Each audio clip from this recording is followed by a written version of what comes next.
What's good, y'all? What's good? What's good? Welcome back to my channel. I hope everybody had a wonderful weekend. And today we're going to be reacting to Billie Eilish's Very London Lunch. Okay, this was the interview that was highly requested in my last video when it came to her interview. So we're going to be reacting to this. Make sure you guys like, share, and subscribe. Also check out my latest videos and my other channels, my reaction channel and my couples channel, which is going to be in the description and in the comments down below as well.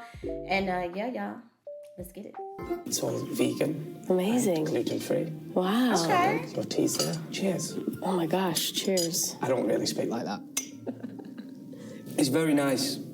Have you ever had a tea like this before? Not like this. I had tea parties when I was a child, and it felt very similar. Did you? Yeah. But like pretend ones where you had to pretend to pour it in? Well, we would make real tea, but it would be pretend. Everything else would be pretend. I have a friend who's an etiquette expert, and he says, and I don't mind, but he says apparently when you stir your tea, you're meant to do it back and forth. Instead of a circle? Interesting. Oh, wow. Apparently that's Like correct. front and back? Yes. Interesting. Why? It doesn't make any sense to me. I agree. I don't know why it's stirred. Just give it a good stir. Yeah. When I was a kid, I always wanted like to have like these like tea parties as well. I wanted the whole tea set and all that kind of stuff. I didn't get it, but I really, really wanted to like have that set as well as a kid. I had everything else though. I was very, very spoiled. Me and my brother was very, very spoiled. But certain things I just wanted, and you know, my mama was like, no. Or she probably forgot, or I forgot, or I wasn't vocal about what I wanted, but I wanted like a little tea set or something like that. I really wanted one, so. Some people, when they have tea at fancy places, What's wrong with that? you know, a lot of people stick their pinky out when I they have know. tea. Isn't that rude or something? Nailed it. So It's apparently it's from the 18th century. Might be the 16th or 17th. I can't remember. But it was a sign to show that you had syphilis. Straight up? What? So it was to give other people a sign that you had it, so then they got together so they didn't spread it to other people. That's a true fact. Straight up. I promise you. Are you serious? I promise you that is true. And people think that's like really fancy to do that, and it's not. So no pinky out. No pinky out. Absolutely not. That is great tea.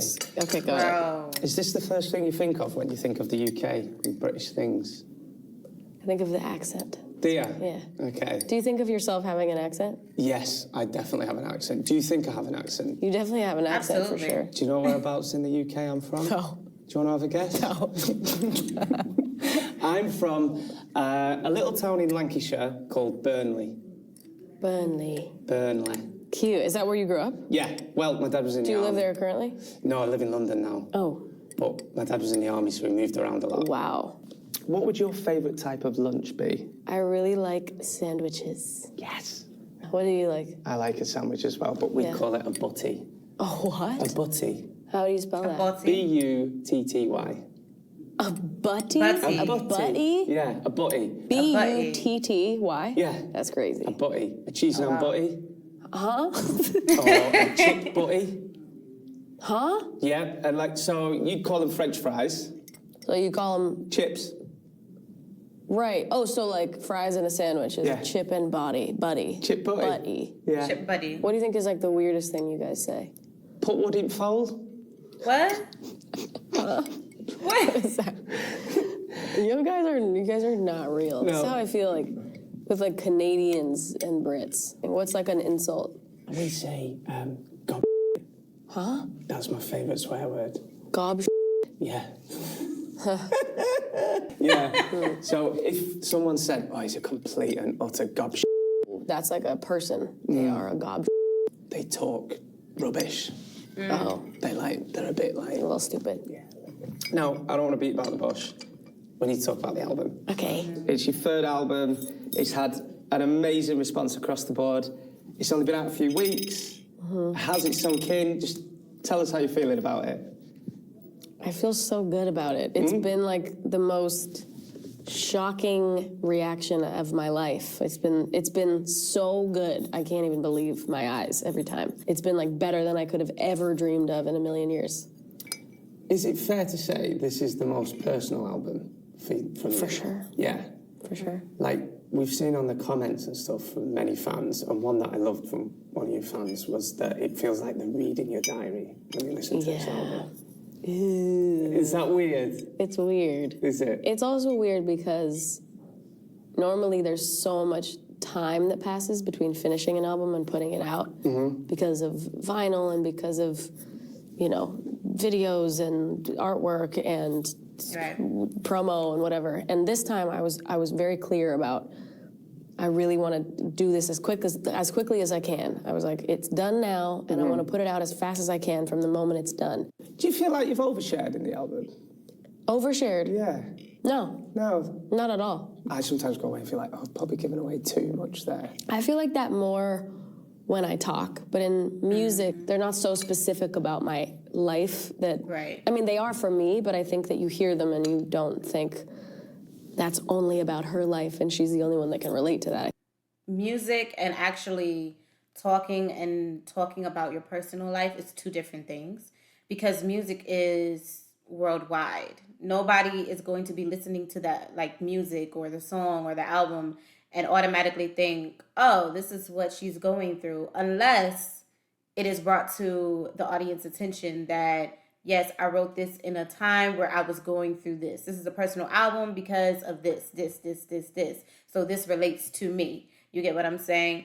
Other than that, people are not going to really care about if it's towards the artist or not, or if, you know, this is what the artist is doing, or this is the artist's day-to-day life. And with music, it's really like you can basically... It's literally like a diary, but at the same time, you're still not airing out your shit.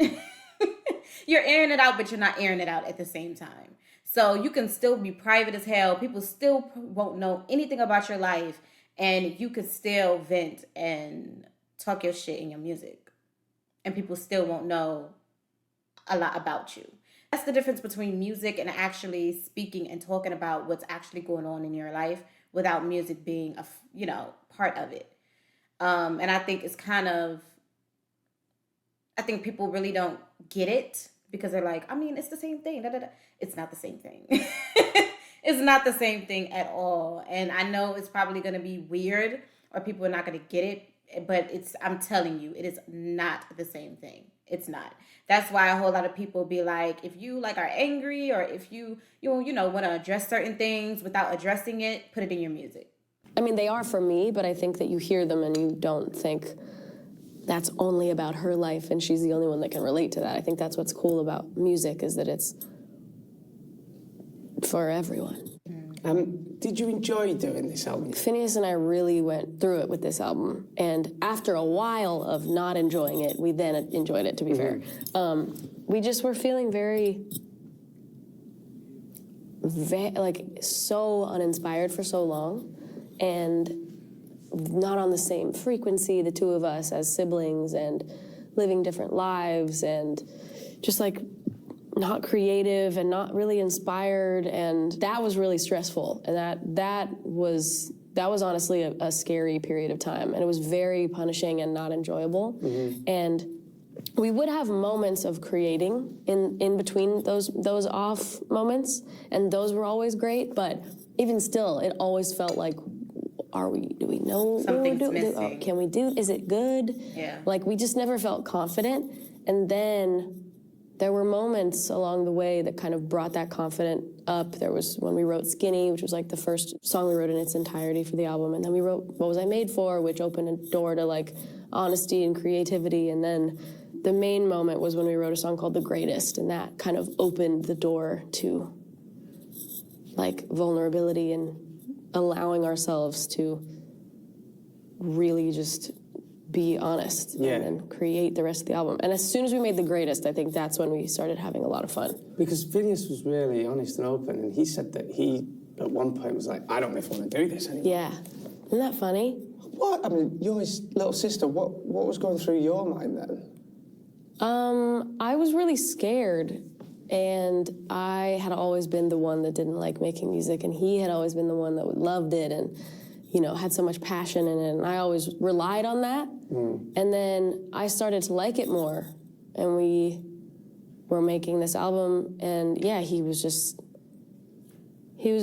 very vulnerable with me and honest, and he was just like, I don't want to do it. Like, I don't feel like I have anything to say. I don't want to do this right now. We've always been like that. We're so close and, like, get each other better than anybody else. I feel like Phineas is, like, my conscience in a way. Like, he's always thinking for me and trying to help me through my poor choices in life. Her and Phineas' relationship is awesome. I believe that she talked about this too when it came to when she put out What Was I Made For the soundtrack for Barbie. And I remember watching that interview, and she was saying how the same thing, how they were just not in the mood really to make music. Definitely Phineas was not in the mood to make music at that time. I don't know what was going on in their personal life. They just was not, just wasn't, magic was not happening at that moment. And sometimes you have that as an artist. Like, sometimes you just have, like, writer's block, or you're just not feeling it. You don't have nothing to say, or you're probably going through a lot of things and I know people be like, well, when you're going through shit, that's where people make the best magic, and that's where you make the best magic, but not, I would have to say that you still have to be in the mood to do it. Because sometimes you're just not in the mood. You're just not in the mood. So I don't know what was going on behind closed doors. All I know is I totally get it. I totally understand it. And I'm just happy that they got out of that, I would say, like, mood to where nothing was, like, clicking, and they made magic again. So I've met many of them. Yeah? Many of them. What's one? This weekend, Oh, yeah? I was at a friend's wedding in Spain. Yeah? I should have gone home. The wedding finished at 2 a.m. Yeah. I stayed out till 5:30. Yeah. Oh. The next day, right half at Well, what's wrong with that? Right. Radio. Okay. I'm 34 now, Billy. It's, Yeah. You get a bit. Is there a cutoff age for fun? Not a cut-off age. This is something that you won't get until you get older. Like, young people, they'll be like, yo, like, it's like, live it up. Like, like she said, it's not a cutoff age for having fun. It's not. That's true. It's never a cutoff age for having fun. But once you get older, you kind of wind down. You wind down a bit. You get what I'm saying? And you start winding down more and more as you get older. Like, certain things that you did in your 20s, you can't do in your 30s. Some things that you did in your 30s, you ain't about to be doing in your 40s, So every age have its stage and phases. And that's all it is. But you can still have fun. Like, I don't care what age I'm going to be. I don't care if I'm 30, 40, 50. I'm going to still have fun, I probably will be going to sleep earlier. But I'm going to still be having my fun. And I'm going to still, be in that young, vibrant energy. Because you only look the way you feel. You get what I'm saying? And why people be like, oh my God, y'all look so young. That's because they're still in that, they didn't let go of that young feeling. They still make time for that. So yeah, I'm definitely going to be, a little fun little thing for a good ass minute. Okay. But yeah, that's it. You just wind down when you get older, certain things like staying up like until like 5 o'clock in the morning, and then you got to work the next, like the same day. You're not going to be doing that when you get older. You're not going to be able to keep up. Your body is not going to be able to keep up, like it was when you were in your 20s. That's basically it. I've heard the saying, nothing fun happens after midnight. Who is saying that? That's right. Who's saying that? When have you ever heard that? I've heard, this is what the people who say. Who's saying that? Oh, is it 2 a.m.? Oh, right. Oh, sorry, I've said it wrong. Nothing good happens after 2 a.m. Oh, I get that Okay. more. So- crazy that you didn't say that. at Okay, all. I said that wrong. That's my bad. Said nothing fun. I mean, happens I get after what he meant. Keep I that get what he in. meant. That was my fault. But nothing good happens after 2 a.m. I would disagree, though. Okay. Yeah, I would strongly I be disagree. tired, and I think child, that you're after 2 you a.m. should I feel really bad don't. for having fun at your friend's wedding. Yeah. Shit. I don't think you should feel bad for that. Oh my God. No, that wasn't a bad decision, was it? You only live once, don't you? I understand where, cause me, I'm not about to be out here in these streets after 2 a.m. I'm just not. Okay, I'm be tired. I'm be ready to get in my bed. Child, when I was going to the concerts, when I went to the Chris Brown and Janae concert, I was really about to pass out. And it was only like, what, 12 something? And I was just over it. Like, my energy was shot. Maybe because I was like dancing and singing and having fun. And like, it was a lot of energy, a lot of things going on, a lot of preparations. But I was tired. Okay, I was tired. But he shouldn't feel guilty about having fun at his best friend's wedding. He shouldn't feel guilty about that. No. I can understand that you'll probably feel like, I did too much because now, like, I'm sleepy or I'm tired or I'm drained or whatever. But, I mean, it's your best friend's wedding. Like, it's okay. And sometimes, like, you gotta risk the lack of sleep for memories, man. Exactly. There's been so many experiences where true. I'm like, oh my God, I'm so mad at myself right now that I'm not getting enough sleep. And then I think, why? This is like the best night of my life. Like, why would I'm gonna look back and be like, wish I had slept that one night in 2024 instead of had one of the best nights of my year. What's the funnest thing that's happened to you after midnight? Can you think of any? Oh, that's so true. Yeah, that's actually such a good one. My mom just said The Diner, which is not my song. I'm talking about an actual diner that I went to the night of the Oscars. Okay. Yeah, this was like in March when I won an Oscar. But Two. Second. But we went to these parties and then parties and more parties and more parties, and instead of going to more, I had just met these new friends of mine, and we decided to go to a diner, and we were at that diner until 6 a.m. and from like 2 a.m. to 6 a.m. or something like that. No, it was probably like 4 or 5 to 6, and those are now some of my friends for life. Really? Yeah. That you met at the Oscars? Yeah, I kind of knew them before that, but then we knew in those moments, we were like, oh, we're each other's family. That's so cool. Yeah.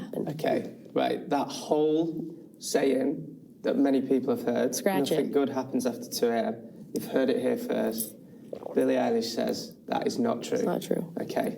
What was it like at the Oscars? Do you ever... Because look, you don't need me to tell you this, but you are a mega superstar. Do you ever feel out your comfort zone there, or are you quite comfortable with all those famous movie stars? Good question. I think the Oscars is probably...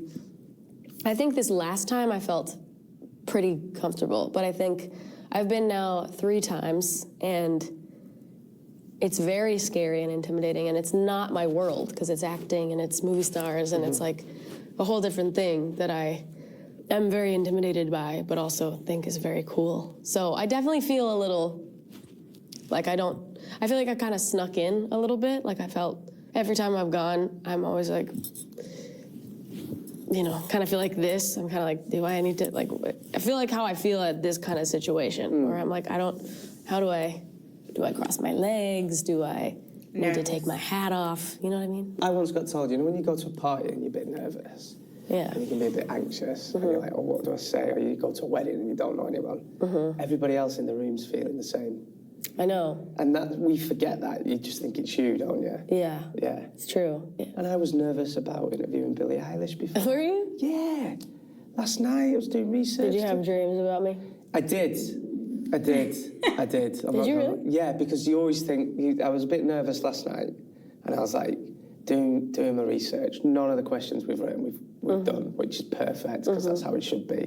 It should be a chat and a conversation. And I had an interview that it kind of went wrong, and I'd offend you, and I don't know. There's so little, like, I don't even know what you could say that would offend me. Yeah. Well, we could find something.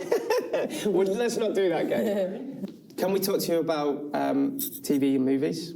Please. Your favourite show is The Office? Yes. The American Office? Yes. Is it one of those that you just rewatch over and over again? Yeah. Yeah. Okay. How many times have you rewatched it? you think? I have lost count, but it's definitely in the 30, 40 range. Get Away. Yeah. See, I've rewatched Modern Family. Have you seen Modern Family? I actually haven't. It's so good. Really? Yeah. And it's based around LA as well. I know, amazing. How many times? I've probably watched that about 4 or 5 times. Yeah, that's a lot. It's That's how I am, too. I love rewatching stuff. I'm not a new show movie person. sometimes when you've had a day of it, you just want to get home and watch. I'm not even a TV person. Really? I don't watch I haven't seen anything. Okay. Have you seen Fleabag? Yeah. That was all filmed around here. I know. It's amazing. It's like one of the greatest shows ever made. See, I wouldn't know that would translate in America. It translates for me. Does it? Yeah. Have you met her before? Yeah, she's the coolest. No, that's fine. She's really cool. She's the coolest. Because that started off as a play. I know. Yeah. She put out the one-woman show. I haven't seen it in person, but I saw the Right. on-camera, whatever version. But yes, it totally translates. Everybody loves Fleabag. Before we let you go, Billie, thank you so much for taking time to do this. Of course, this is great. Is there one question that I've not asked today that you would love me to ask, or that you've not been asked about the album? I know that's putting you on the spot a bit, but is there one, because I feel like you've been asked everything about it. Yeah. Is there one thing that you think, why has nobody ever asked me about that? Oh my God. That's a good one. I feel like I get asked the same questions, and there's so many questions that have never been asked. I can't think of them. Is there anything that you thought that you're like, I can't ask that, but you want to? There's a few, but your PR team are here, so... You can still ask me. I don't have to answer. So you've released a single on your dad's birthday, on your brother's birthday, before, Figure it out. in the past. Find it. Think and then find it. Okay. It's just, I thought that I'd be all right. I did. I put out my first album on my mom's birthday. That's right. I put out my second album on my brother's birthday. Okay. And then I put out this one on a random day in May. But will you be releasing a single on Someone's birthday? Yeah. Maybe someday. Oh, okay. Okay. Who knows? Right. The funny thing is that it's totally random. Don't say that, because I'm going to keep the fans thinking I have this whole master plan that I don't actually have. This was definitely a great interview. It was informative. I learned a lot about definitely like the pinky thing, and I learned a lot of shit. I did not know that back in the day people used to like have their pinky out when they drink tea to signal that they had syphilis. And then people just ran with it. And then now it's this thing where it's supposed to be proper. Where the fuck did that come from? I don't know. But that was new to me. That was definitely new to me. I also learned a lot about a lot of things about Billie as well. And it was a very great interview. He did a great job.